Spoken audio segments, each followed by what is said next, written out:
আজকে আমি 2 পাউন্ডের ভ্যানিলা ফ্লেভারের কেক তৈরি করব। সেটা রেসিপি আপনাদের সাথে শেয়ার করব।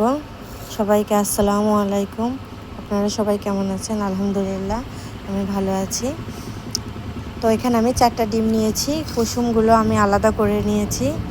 আমি কিছু ব্যাটারও এখানে চেলে রেখে দিয়েছি। তো এখন চলুন বিটটা করে নিই।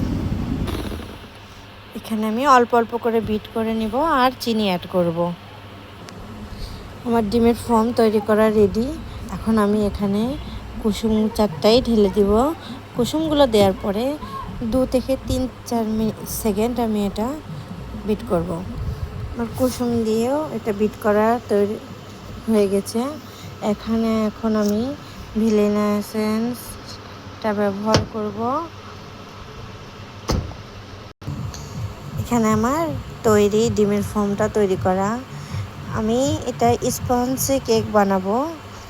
তো স্পঞ্জি কেকে হালকা সামান্য পরিমাণে তেল ব্যবহার করতে হয়। এখন আমি ব্যাটারটা মিশিয়ে নেব।